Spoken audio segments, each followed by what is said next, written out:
Good afternoon. Phil Lindemann with your Krystal 93 News from Vail Summit Orthopedics and Neurosurgery.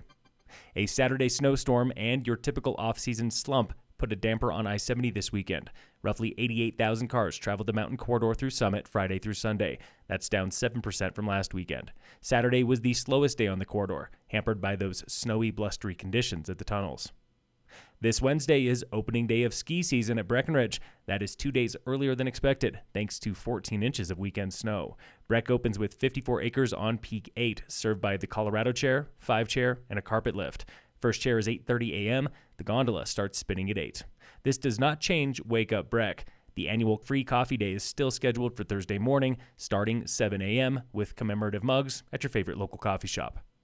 Backcountry travelers set off 9 avalanches statewide over the weekend, including one at Coon Hill near the Eisenhower Tunnel. No one was caught or injured by any of those slides. Here's the CAIC. Westerly winds have been strong over the last few days and have built slabs on northerly and easterly facing slopes, especially in above treeline areas. That was the common denominator for most slides. Many broke to the ground. We've got 1 day to go before Election Day, and Summit County Clerk reports 1 in 3 locals have cast a ballot. Local Democrats are still outvoting Republicans, which does make sense. Registered Democrats here outnumber Republicans by nearly 2 to 1. Unaffiliated voters remain the largest demographic. Lane violations are the leading cause of highway fatalities in Colorado, but the younger you are, the more likely booze or drugs are involved. Colorado State Patrol shows the leading cause of death for drivers between 16 and 49 is impairment. Leading cause for drivers 50 and older is lane violations, like reckless passing or drifting out of your lane. There's another new trend, too: drowsy driving. Fatal accidents caused by falling asleep at the wheel have doubled since 2020. In sports, the Nuggets play the Spurs tonight at 7:30.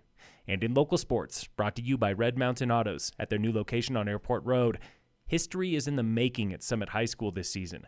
The boys soccer team, coached by Jotuan Daniels, is going to the state semifinal for the first time since the 90s. I would argue fear doesn't exist in this team. We've been in these moments.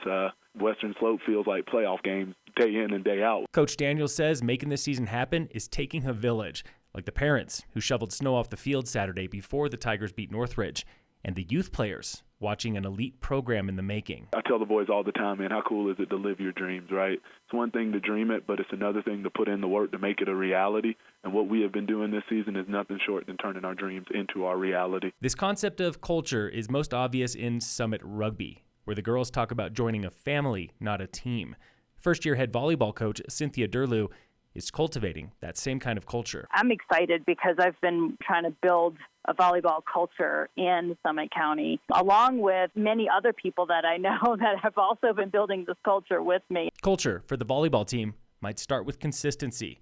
Coach Durlew is the team's 3rd head coach in 4 years, and she promises to be back. Every match we had to play in our league is a hard one, but if you had flipped 2 points in either direction in those league matches, we could have won a number of those. The Lady Tigers fell to the defending 4A state champs, Thompson Valley, but they held their heads high. You go and you try and you show up and you play hard and you don't get upset about mistakes. You move on from them and just play your heart out. And that's how they played against Thompson Valley. Soccer and volleyball are not alone this fall. Last month, cross-country runner Ella Hagan claimed Summit's first individual girls title in 2 decades.